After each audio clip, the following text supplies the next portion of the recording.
Hi everybody, I'm Bonnie Barker with Bonnie Babe Crochet, and I have something really special for you today. I want you to meet my friend Laura. She is the owner of Jewel Designs, and we're going to have lots of links in the video description for you to check out about what we're going to show you today.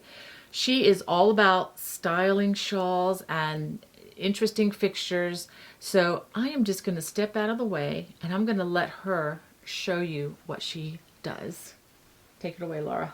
I am so delighted to be here with Bonnie. This is so exciting for me because mostly I work with knitwear and knitwear designs, and this is a terrific opportunity for me to take what I do with shawls that are knitted to shawls that are crocheted. So what a treat. And I want to start to talk about, well, let me just talk about what I'm wearing because I bet you noticed it. This is a scarf. It's a scarf that I wrapped around my body multiple times, you can see. And I've connected the edges of this scarf using my screw-in pedestal buttons. So you can see I'm connecting the very edge. And I put a pedestal button in all of the locations where it was starting to come apart just a little too much, a little more than I wanted. And the result is that I've created this great collar. And then I've added two of my Spring-Gate screw-in closures to complete the look. And I want you to notice these beautiful diagonals that get created. I'm going to talk more about this as I go along. But these diagonals, I want you to notice, really pull the eye toward the face. And that's something that's really important to me, is pulling the eye to the face with the way that you style the shawl, so that you're not just putting a shawl on. You're composing that shawl so that it becomes an integral aspect of your presentation and your clothes, and it becomes more powerful visually in a social interaction. So I'm going to take this off now and give it to the lady to my right.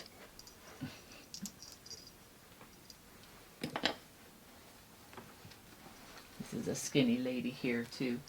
No arms. It looks good on her. There we go. That looks great. And what I want to move on to is styling a few crocheted shawls in Bonnie's collection. And yeah. Bonnie, will you tell us a little bit about this particular design? Okay, yep. Oh, got to turn it around. Oh dear. So we can show off the cable. That's okay. This is the Honeycomb Asymmetrical Shawl, and this is on my site. So if you just go to the playlist on my channel, my homepage, and click on Scarves and Shawls, and you'll find this. It looks very multicolored, but just look for Honeycomb Scarf and you'll find that. It is an asymmetrical scarf. It's actually crocheted from the skinny side here on up with increases, and I'm going to let Laura take it from there. Right, so you can really see those increases when it's held this way. But we're not going to style it this way with the flat side up. We're going to turn it around so that that curved edge is hugging the shoulders. But rather than having the ends be symmetrical with the asymmetry showing up on the shoulders, I'm going to pull most of the volume to one side so that I've got pretty much the same level of shawl on the shoulders, and I'm creating this asymmetry where one side is hanging down longer.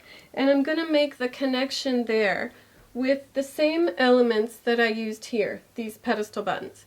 And these are called, they're screw-in closures. And we'll show them how to do that up close in a little bit. Right. Yeah, there, you'll get a really good demonstration of exactly how these work in a moment. But this is going to give you kind of how they're used in the wild, on the hoof.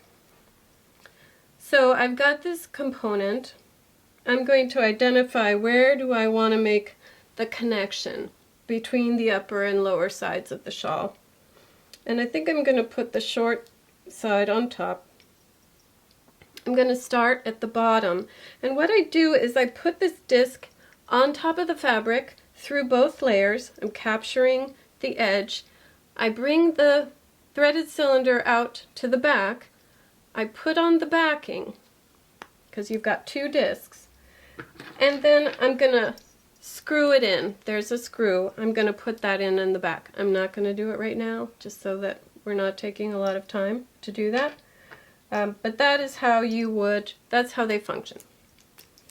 And then for this purpose, I don't want that gaping. I want to manage the behavior of this shawl with the components. One of the really important things to me in thinking about how my closures work on the body is the management of the behavior of the crochet wear or the knitwear. The idea is you show the work so that it's on display, it's not bunched, and you're managing the behavior of the upper and lower sides so that you're not struggling to keep that styling in place all day. All of us have plenty of other things to think about than the misbehavior of our crochet wear or knitwear. I cannot tell you. I cannot tell you how many times I've been wearing a shawl like this with my beautiful shawl pin, and will find out that I'm kind of discombobulated like an hour later, or even before then, and just or worst case scenario, I lose the shawl pin. Yeah, and that's happened to me. Right. That is not the desired outcome. You don't want to fool with it all day long. No, indeed. That's gorgeous. So what this does is it creates a totally secure closure. It's exciting, if you can see how it's... Can you come a little bit closer so that... Oh, so this is how you can see the way those closures work. I'll just show you the back. I have a clear backing on. Usually it would be a leather backing of the same color, because these are leather discs. And then that asymmetry means that you've got one end that's a little longer. And I just want to point out how those diagonals really bring the eye up to the face, which is what we want, right? That is just gorgeous, yeah. And notice too, you can see the cable. Oh, you can see more of the cable that we worked so hard to learn. The cable's really on display, and that's what I mean about showing the knitting or showing the crochet. If it's a bunched styling, you really can't see that. That design. And Bonnie works so hard to develop these gorgeous designs that we want to show that in the styling of the piece. Yeah. So we'll move on to the next piece of crochet wear and give you some other ideas about how to think about developing a style for the piece that's both secure, gorgeous, feels good to you, looks amazing. That's the idea. Getting all of those different aspects into the styling. So I love this piece. Tell us about this piece, Bonnie. Okay, this has not been released yet as of the filming, but it will be in the winter of 2022. This is called the Eileen scarf, and which is a beautiful Irish name. It was also my mother's middle name, so it's in honor, in memory of her as well, and it features the honeycomb stitch as well as some raised surface textures.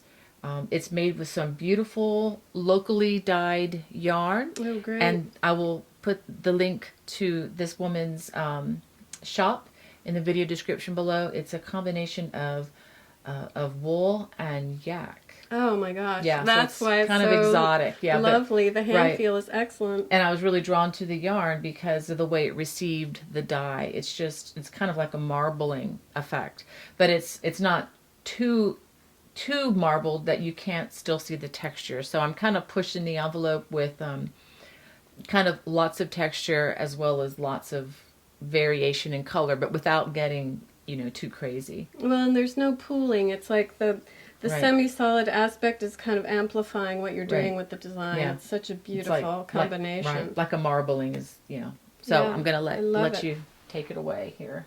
So with this shawl, what I want to give you is kind of a method for developing a styling that's interesting and that's kind of outside of your normal styling wheelhouse. And what I start with is taking all of the volume, or almost all of it, to one side. So I've got most of the shawl over here. And what that's going to do is going to push my sense of what are the possibilities with the styling. So I can do something similar to what I did with the smaller piece, and then I have a lot of drama here. If I want to hold that in place, I think again I would choose the pedestal buttons. And look what I can do here. I can have this one side kind of impinge on the other. I'm creating an interesting shape, and I can hold that in place with those pedestal buttons.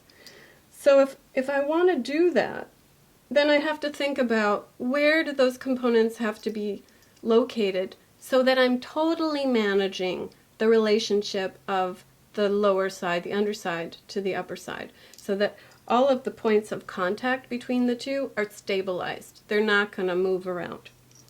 They're not going to wander off. So I know that I need one here, right where that end finishes. So I'm going to take one, maybe I'll use a medium size, just so that we get a bigger effect of the pedestal button. So I'm going to put one there. That sort of tells me where my shape ends, so that I'm starting there. And then if I don't do anything else, you see what's going to happen is this part is going to migrate down. And I don't want it to migrate down, because then if this is really the shape I want and it migrates, I'm going to be doing this all the time. It's going to migrate, I'm going to be doing this. None of us have the bandwidth to be concentrating on our knitwear all the time. We want to set it and forget it. So I'm going to maybe I'll take a large. I've got 3 sizes, so you can not only have a functional look, but a visual statement. So I'm going to put that one in place at the top of where this edge intersects. The top edge intersects with the bottom, and that might be enough to keep that. I think it is. I don't think I have to put another button here at the bottom of that connection, but just so that you can see what it would look like, we're going to do it anyway. Because I want to get the 3 different button sizes on here.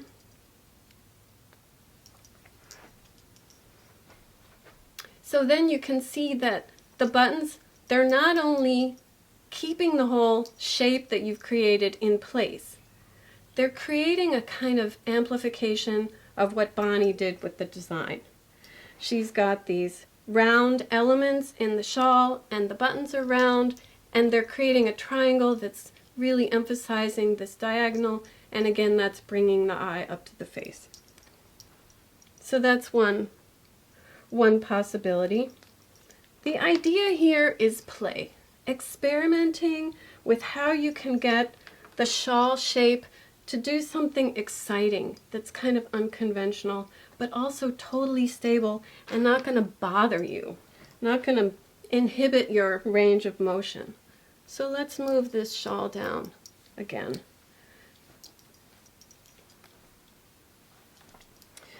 I can arrange this symmetrically on the body so that I'm actually having all of Bonnie's design elements, the organization of her work here, matched up. So these lines of loops are lined up. They almost look like a knitting the way she's done this. So you've got this, all of these loops and motifs are then creating a diagonal that's moving up the body, that's drawing the eye.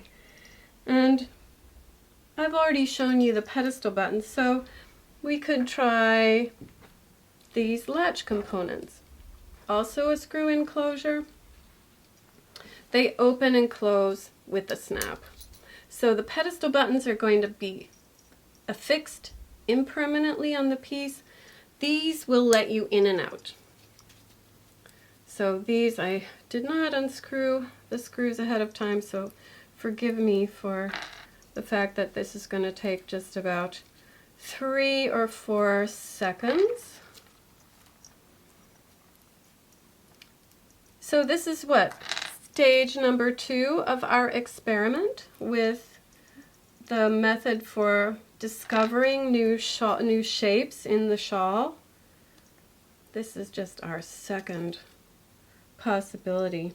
Now, I like to orient the opening in a direction where I can just pull it with my dominant hand. So this is something that you might pay attention to. And you want to orient, I usually do want to orient the 2 closures so that that snap opening is the same in both. I have done it in the past where I found that, 4 of these were all going in different directions, and that was pretty annoying, so I took it out and started over.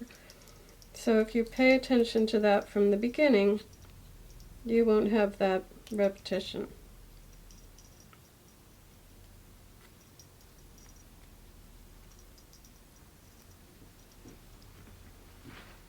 So again, I'm just working those threaded cylinders, smooth cylinders in between the loops, and then putting the backings on once I get the threaded cylinders to the back.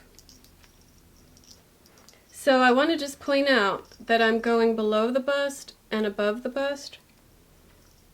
That is my preference because, again, I really want to avoid, this is my personal feeling, but I think maybe a lot of you feel the same way. I want to avoid bringing attention right to the bust. I want to focus on the face. Good idea. I know. Absolutely. So there I have the closures oriented on the front of the piece, and when I want to get out of it, I just open it up. Then I can take it off. I love this idea. I mean, after having sewn leather pieces onto the Wheatfield caplet, this would be such a great way to handle it because you can change them, but you're not having to actually sew onto the fabric. Right. And I like that. And I like that, this has enough holes in the design. There's not a problem with where to place your gear. Right, and even in a very tight piece where you're using a tiny hook and tiny yarn, there's generally enough space in between the loops that you can get these closures in there. And so for those of you who are worried about creating holes in your piece, there will be a memory when you take it out, when you take those threaded cylinders out. But that memory can be manipulated, expunged, by zhuzhing your piece, spritzing it, blocking it, and that memory will disappear. Especially if you've another reason to use wool, because wool springs back much better than the fibers acrylics. recover. Yeah, it recovers very quickly. Yeah, very well. So I just, you mentioned the sew-in. I want to just show you this very briefly. I had this symmetrically oriented, but I can now just keep one side in place. Oh, I like that. And really change it just by locating the other side.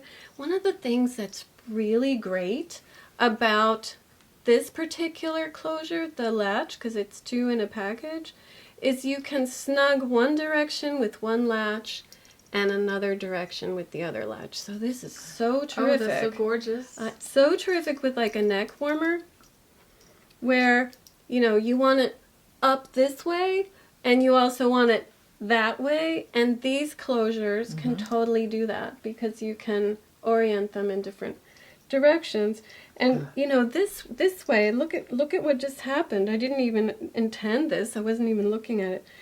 But my closure can then follow that same line of the motif that Bonnie has made in this piece. It's so beautiful. That becomes the design element that you really are noticing, and it's so gorgeous. So I'm going to take this off and keep moving down the garment like we talked. I'm going to bring the volume to the totally other side. than where we started and see what we come up with. And then I'm just going to do one more thing with this piece after that I want you to think about. I'm going to make an unconventional move.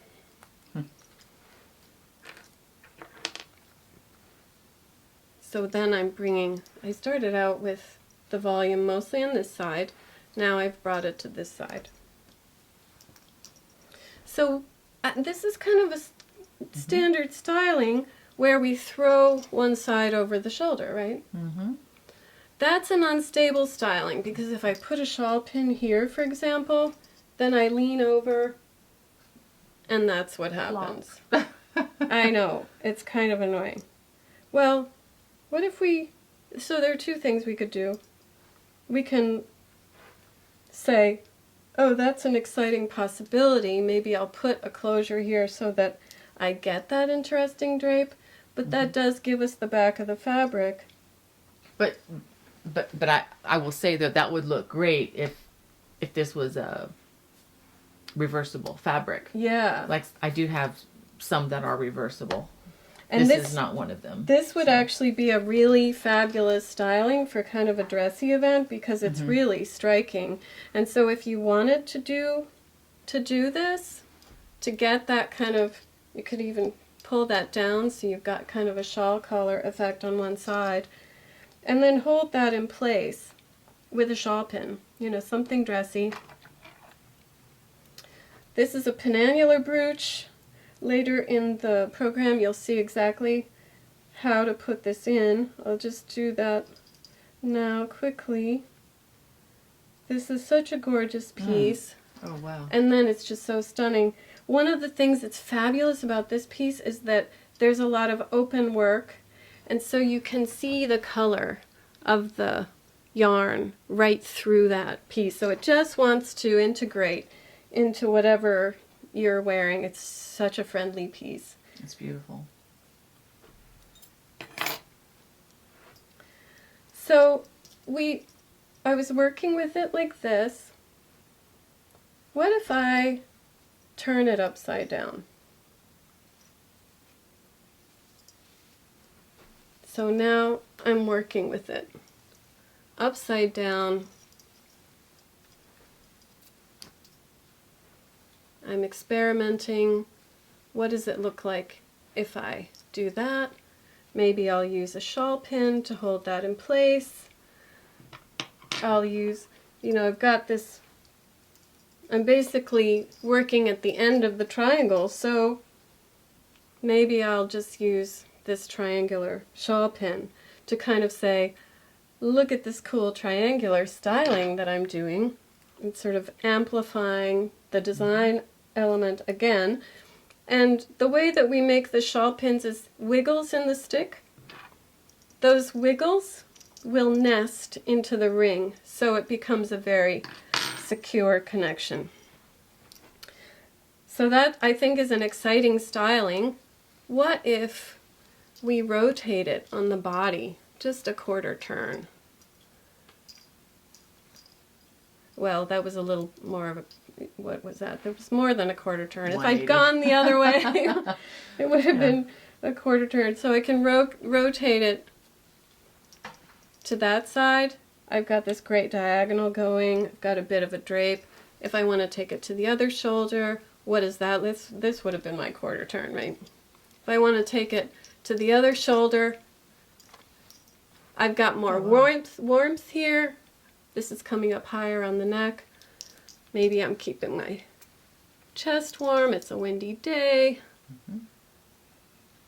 So the function changes, the look changes, just by rotating the knitwear one way or another, experimenting with the way that it's crossed and wrapped. And this is, this is one of the really exciting things about styling is you're taking Bonnie's two-dimensional design with all that beautiful stitch pattern and you're playing with it to do something, even you're extending her design process as you wrap that two-dimensional design around the body to create a three-dimensional design. And that's a process of experimentation, of play, and it's a process that allows you to take your creative process of making this pattern into the way that you style it every single day. And that's exciting. It keeps that piece of knitwear really fresh. I just wanted to show everybody, this is one of the first shawls I've ever made. This was a Knit Crate product, and I followed the Knit Crate directions, and again, one of my first knitting projects, and I learned to knit basket weave on this. Let me show you. And if you're interested in Knit Crate, you can just check the links below if you're interested in that. But aside from that, this was very thin yarn. I worked very hard with very little thin knitting needles. Yeah. And it took me about 1.5 years. And it's like, I really don't want to put huge gargantuan holes in the design. Or even any holes, right? Because I have, really nice shawl pins, but a lot of them are wood, and it's going to leave a substantial hole. So it's like, I don't want to just don't want to have that in the beginning. Right, so what should I do? Put it around my back? Yeah, I think so. This dilemma of like, I don't want to put something through my fabric. It's too lightweight or it's too open. What do I do?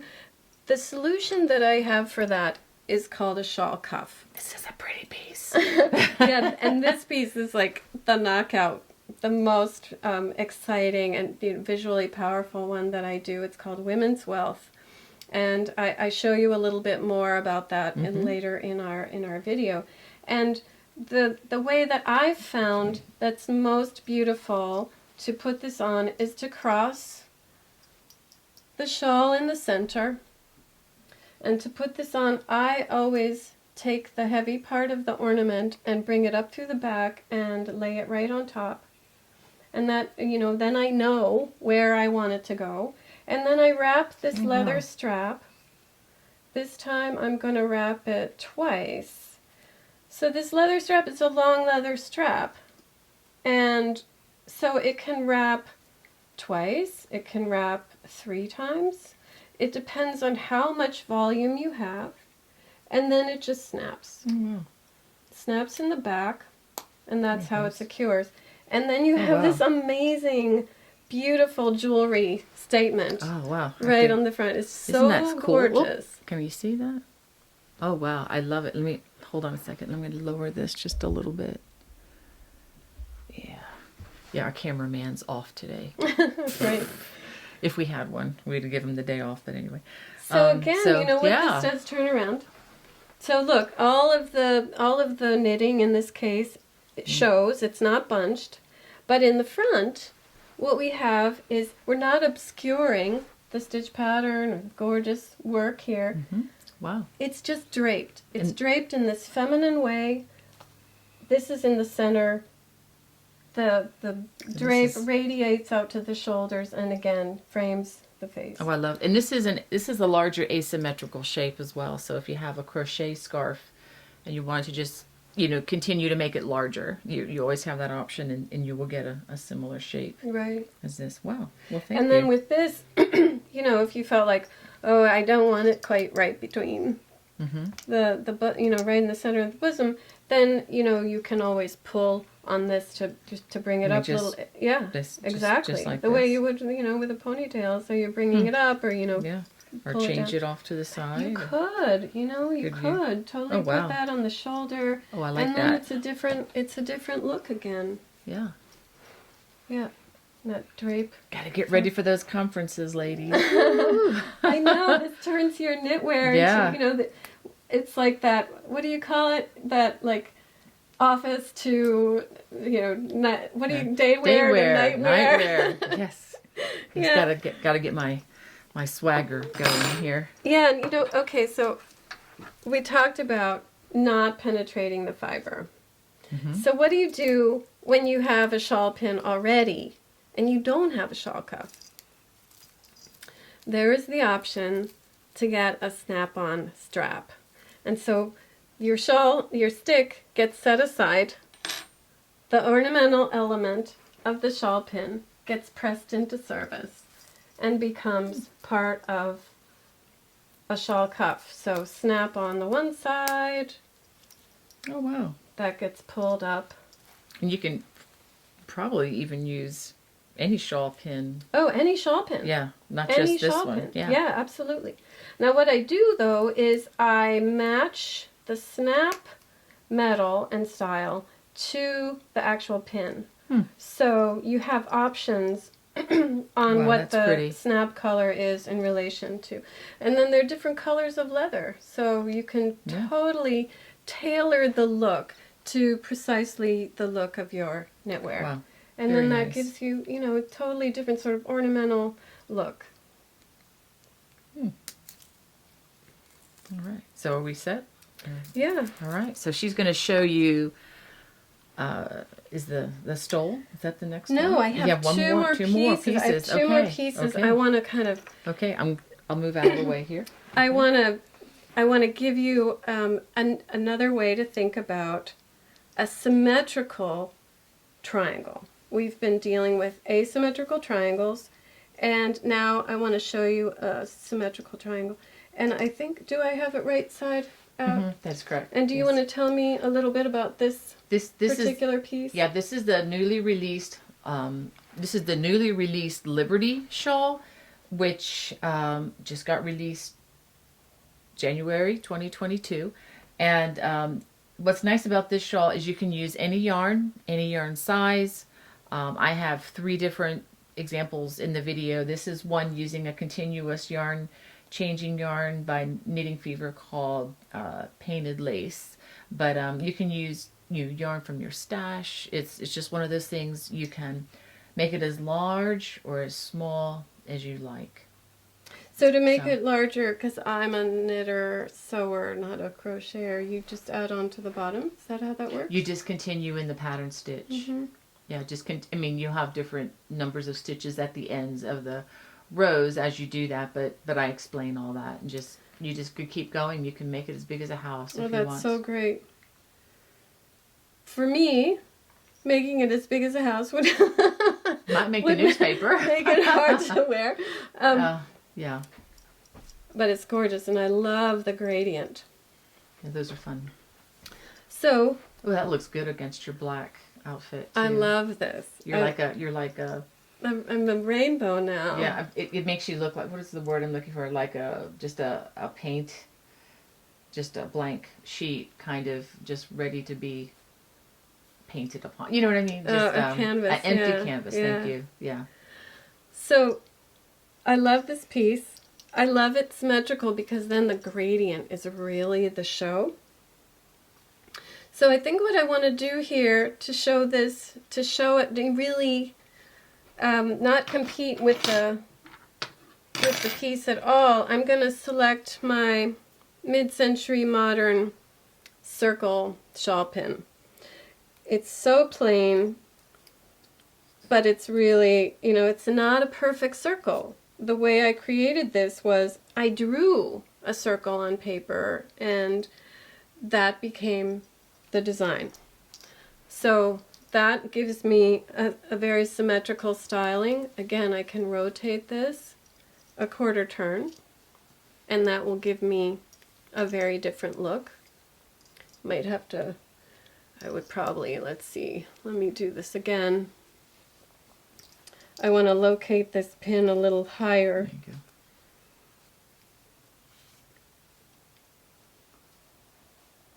Get more of a collar that way. Yeah, more of a collar. I'm putting it up higher.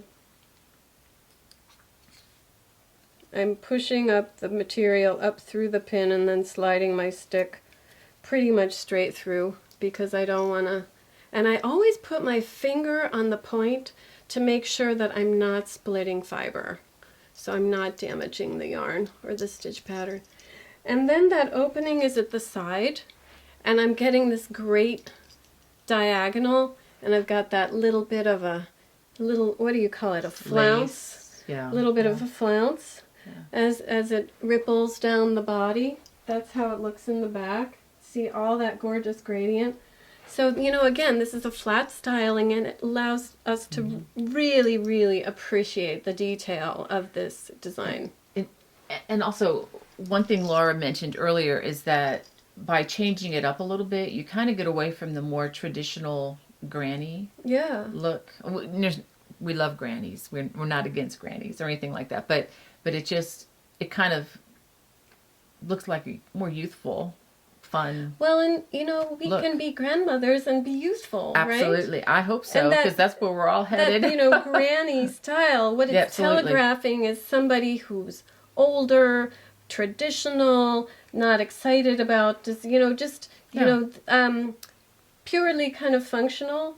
And you know, we can do more with that. We can do more. Absolutely. So now I'm gonna do something. I'm gonna make a different kind of move. I'm gonna turn this triangle upside down so that I'm not working with it with the straight edge up anymore. I'm working with the point up. And one of the reasons I want to do this is I want to celebrate that amazing border. Having it down at the bottom with that little flounce the way we were does that celebration, but take a look at this. I'm going to fold it over. What that's going to do is give me a shawl collar. It does mean I'm going to show the back of the material, but I think this Liberty shawl, you're free. You're free to do whatever you want. That's the whole idea. I hadn't even thought about that. Yeah.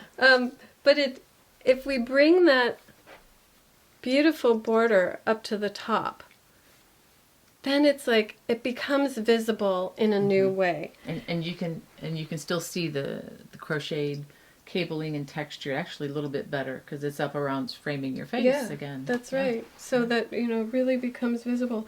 And then I can close it symmetrically. I'm going to use my Dragonfly shawl stick. This time I'm going to thread it inside, in and out of the material. And then I'm going to pull it down so that all of the fabric goes up behind the Dragonfly. And then it just kind of floats there like it's landed on me. Oh, that's so pretty. And that secures that. What happens, though, if we style this asymmetrically? And then I'm going to pull the one side up just under the other side. And this is going to give me, what do you call this kind of collar? Where it's kind of open and standing up. I don't remember. Do you remember, Bonnie? Sorry. One of you will remember. Yes. You can They're always leave reminding it in me comment. during the lives. Yes, they know the right words. Yeah, so this gives me that kind of look. It's dressy. That little, you know, that little beautiful scalloped edge is just so gorgeous. And I'm going to select a shawl pin. This is called the Camellia Blossom, that has kind of, you know, it's gesturing toward that scallop on the edges. And I'm going to use that to secure this edge in place. And I'm going to catch the edge not only of the upper side that came from the right, but I'm going to catch the edge of this collar because I want to make sure that all of the relationships of this piece stay the way I've styled them. And then that becomes the closure. Let me ask, I just wanted to ask you a question, get into the camera here. So these are all specially designed and crafted by your company, by you and your designers. Yes, these are all original designs. Yeah, these are not something you can just go out to the store and purchase. This is something that is handcrafted, and I just wanted to let people know these are her original designs. Yes. So, yeah. Yes, and these are white brass, so they're not going to tarnish. Whoa. And they're made in Indonesia, handcrafted by artisans, fair trade. Our artisans tell us what they need to make for completing each piece. We don't say, oh, you want 10,000 rupiah for that? We'll pay 8. We don't do that.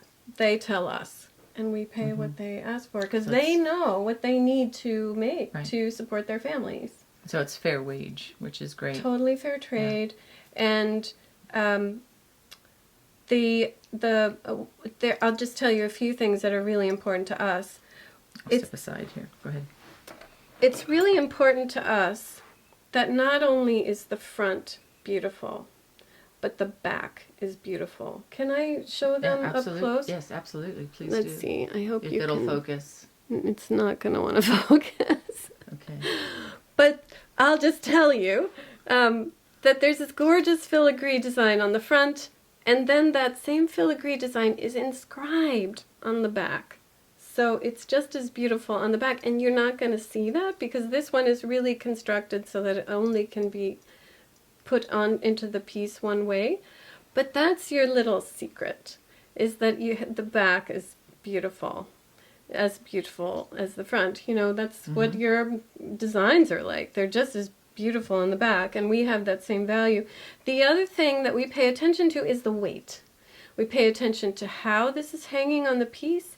We want it to be light, and so in this design and many others, even if you can't necessarily see it when it's on the piece, there's in that filigree design is a series of tiny, tiny holes. And what those tiny, tiny holes do is give a lightness. Even to this large of an ornament, it's fairly light, so that when it's supported on your piece, it's not going to weigh it down. You know, if you put it at the very, like at your belly button, it will fall forward because it's not supported in the same way as it is up here. But when it's supported by your shoulder and supported by the knitwear, it will stay securely lying against the body. You won't feel that weight at all. Okay. So Great. I think we're going to do one more piece, and I'm going to style it on you. Okay. Okay, so now we're back with this is the Gaithersburg stole. Many of you may remember that. So this is more than wingspan. Well, it's just about wingspan. It's your wingspan, right? Probably. Yeah. I mean, probably, let me see, like from arm to arm. Yeah, it's wingspan. So Yeah, that's perfect. yeah, about. So I should go ahead and put it on. Yeah, put it around your shoulders. Okay. So I'm going to... Arrange it symmetrically. Okay, and so because usually what I do with these is I just, just walk around the house and, wear them. But, they can get in the way sometimes, or not in the way, but Well, sometimes anyway. you just want something a little different. So, Yeah.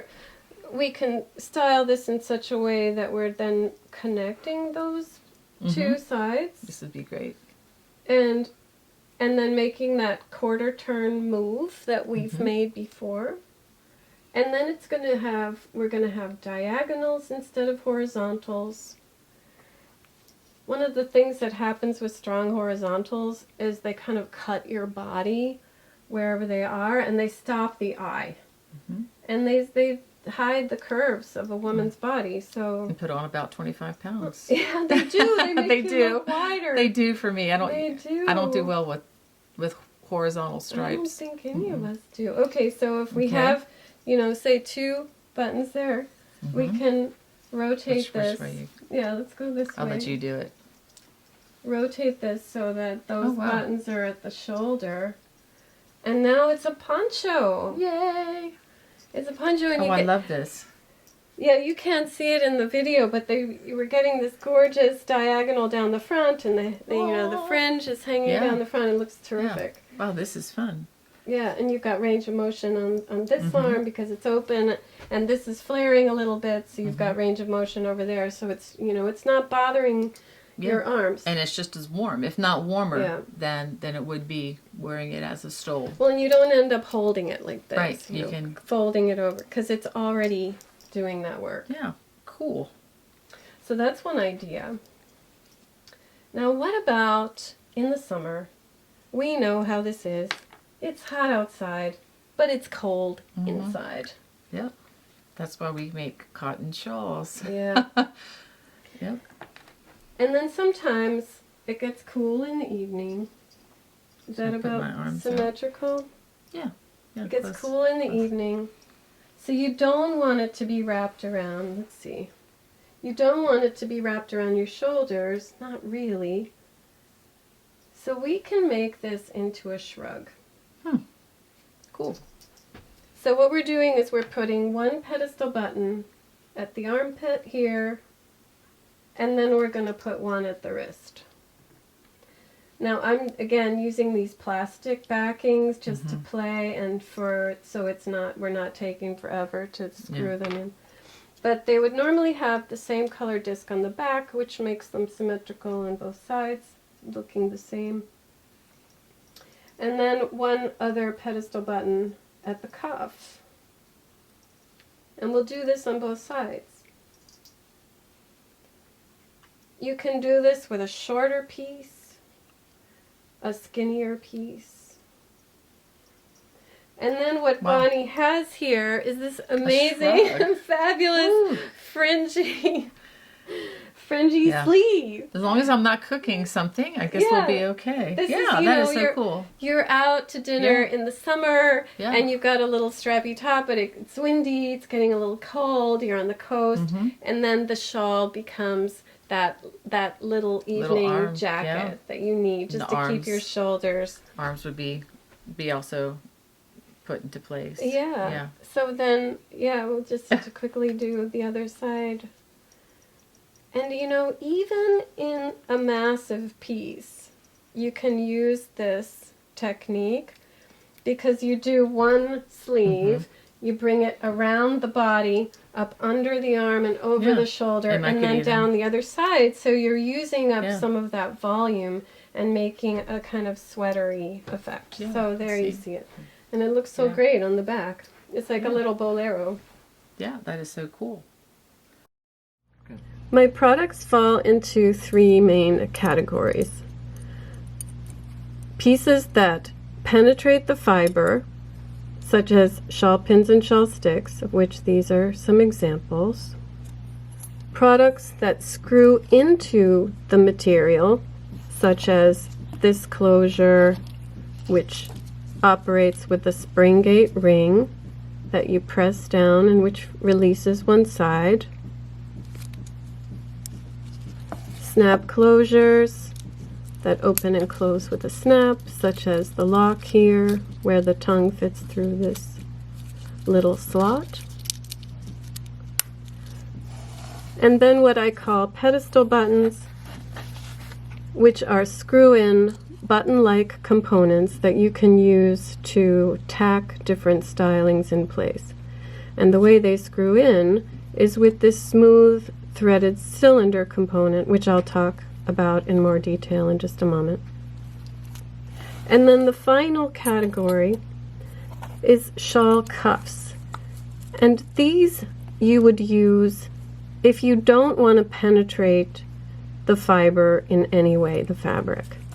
And again, I'm using a spring gate ring on this one, but you're capturing volume in this way by wrapping the leather piece around that volume. And these are ideal for working with different volumes and weights of fiber because you can wrap more than once, twice. This is a 3-time wrap, so you can use the same piece for capturing different amounts of material. So I'm going to go back and talk to you about the pedestal buttons first. The way these work, as I mentioned, is with this screw-in component called a Chicago screw. It's smooth on the shaft, so it won't damage your fiber. And the way you put it in is to unscrew it, take the backing washer off, and then work with your material, putting the screw-in button on the front, zhuzhing the screw in between your loops, replacing your washer on the back, which secures the component in the fabric, and then screwing the screw back in.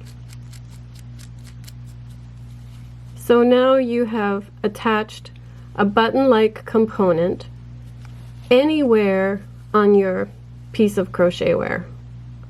So you can put it through multiple layers of material and connect them together. So for example, I could create this small piece of crochet wear into a cuff by putting this button component around the two pieces of material. And I'll just quickly demonstrate what that looks like.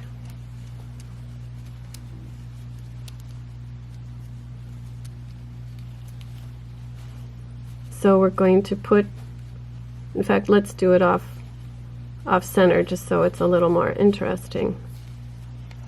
I'm putting the screw in between the loops through both layers of material, setting my washer, and then screwing that in.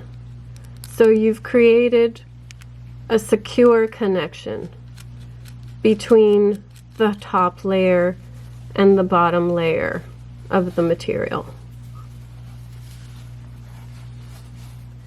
These are the screw enclosures that I mentioned earlier. The screws go in between the loops of the crochet wear, as I mentioned. Now, I have already unscrewed them for brevity of this demonstration. They do have these clear washers on the back that will blend in with whatever color fiber you have. So to attach them, what you're going to do, and these would typically be used obviously between two sides of a piece of material. So the two ends of a shawl, for example, or the two ends of a neck warmer. So what you're doing is you're making the decision about where you want to locate the piece. You're going to work those smooth cylinders in between your loops. Then you replace those clear washers. And then you would screw them in, which we're not doing just at the moment because we don't want to take that long to do it.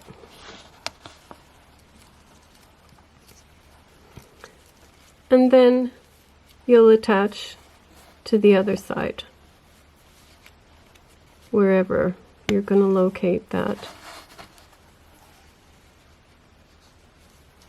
So you're creating a closure here wherever you want to locate it. So you're no longer limited in where you're attaching your buttons, for example, where the buttonholes have to be in the front of the piece.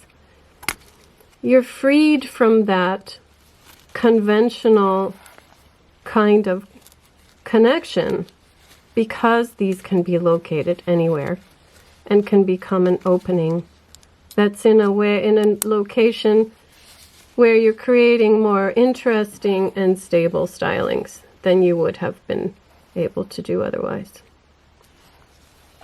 I'm going to just take this off very quickly and reuse the same piece of knitwear to show you the next closure, which relies on that spring gate ring I mentioned earlier. So this one is called the flat oval ring closure for very clear reasons, and it opens and closes with this spring gate ring that functions like a carabiner. The little spring is here and that's the gate. And here again, you're using the screw-in mechanism that you're putting in between your loops to attach the closure to the piece of crochet wear.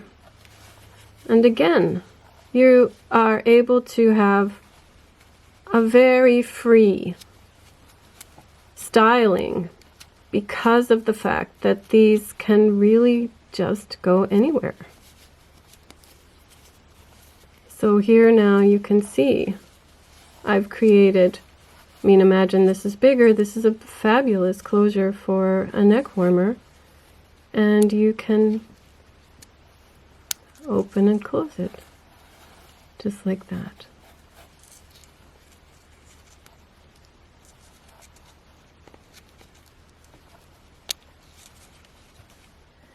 These are three main styles of shawl cuffs, and as I said before, the thing that's really great about shawl cuffs is you can use them when you don't want to penetrate your fiber in any way.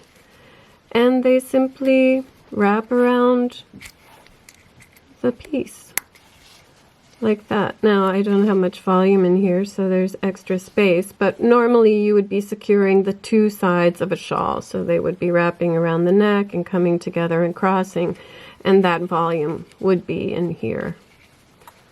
So that's a flat leather cuff. This style of cuff utilizes the spring gate ring again. You see the hinge and you see the little opening, and you press down on that as we learned earlier, and then release the leather strap. And then you can use that, let's just see if we can double this small piece. You use that to wrap around your material in however number of wraps you need. So this is fairly small, so I'm going to wrap my material twice, maybe 3 times. Let's see if we can get 3. We'll just snug it a little bit and wrap it one more time. And then this loop that you see in the leather goes back onto that ring and creates again that secure connection. And you see what you get here is these layers of leather that have a really nice clean look, and as I said, are adjustable in terms of how much volume of material you're able to capture with the one ring, the one shawl cuff. And then the final cuff that I want to show you utilizes what's called my simple snap cuff, which is just a long strap of leather with a snap that, again, you can wrap as many times as you need around your material. And what I've attached to that is this fabulous ornamental element here. And this piece is called Women's Wealth because it's designed based on an ornament that traditional ethnic Chinese women use to hold their fabulous handmade textiles together. And they're huge silver elements that they wear on their backs to hold their textiles. And they represent a woman's wealth. Her silver jewelry is her wealth. And so you can see that ends up wrapping however many times you need, given the volume of fiber you're capturing. And it's an amazing jewelry-like statement that is securing your shawl. The last grouping, as I mentioned before, are shawl pins and shawl sticks. And these rely on actually penetrating your fabric. And I've brought 3 different pieces with me. This one is called a penannular brooch. It's a one-piece style of jewelry that can go on your crochet wear. So you see the stick and the ring are attached. And this is an ancient jewelry style. The Celts used this, the Romans, the Vikings. And what you're going to do in order to secure it on your crochet wear is to put the stick in horizontally or slightly facing up. Bring the ring down over the stick and rotate it down a quarter turn. It's very important that you rotate that opening down. This is the heaviest part of the piece. And so gravity will keep it down. if you rotate it up, which initially looks fine, gravity is still going to want to pull it down to the bottom. So on the body, it's going to, you know, vibrate around. It's going to get here to the stick, and that's going to come open, and then the weight of the piece is going to pull it out. So the potential is, if you rotate it up, it could get lost. If you rotate it down, it's an incredibly secure jewelry closure for your crochet wear. This is a shawl pin. It's a very straightforward design. The ring goes on top of your fabric. The stick goes through the material and rests on top of the ring. I like to push the material up through that hole so that the stick is going straight through. This is preferable rather than levering your fiber up, because depending on the bulk and weight of your fiber here, this stick may, if it's put under enough tension, it could bend. So rather than having that possibility at all, it's better just to push that material up and then go straight through with your stick. And then finally, the shawl stick. Our shawl sticks are unique in that the ornament is not coming, most of them at this point, the ornament is not coming straight from the stick, but rather the stick is attached to the top of the ornament. What this means is that there's a reservoir for the crochet wear right behind the ornament. We can use a larger ornamental piece with this design because the stick is supported by the crochet wear. So I thread it in and out. It almost looks like the stick is being sewn through the material in a running stitch. And then you can see that the crochet wear has gone all the way up to the top of that stick. And it's hanging in front of the material almost like a brooch. So it looks like that dragonfly is resting right on the top of your shawl. And that's a beautiful effect that is well supported, and it's extremely secure because the wiggles in these sticks really want to hold on to the loops of your crochet wear. Well, I think we're going to go ahead and wrap this up, but thank you, Laura, for joining us today. And thank you so much, Bonnie. I love learning how to do new things, and this is great. So I want you to check out her website. It's Jewel. It's J-U-L Designs. Jewel Designs. Okay. J-U-L Designs. And you have something a little special for my followers, too. I do. So we don't want to forget that. I have a special coupon code for you. The coupon code is going to be Bonnie20 for 20% off site-wide. Bonnie20. So that's just for you guys. That's something special. She doesn't do this at conferences. This is just for you guys. I do sometimes give a coupon code at when I'm doing classes and things, but it's not a general. I don't give it out to everybody, so it's a special treat. And I know this video is going to be seen after this date, but Laura is planning on being at Yarn Fest. So if you are planning on attending Yarn Fest, sign up for my class. Definitely stop by her booth in the marketplace and check out. Well, and we were talking about a book signing. Yes, we might even do a book signing at her. If this all happens this year, 2022, right. Fingers are crossed, and we're Hopefully. hoping. So, if you want to check out my book signing, and we'll be with her booth.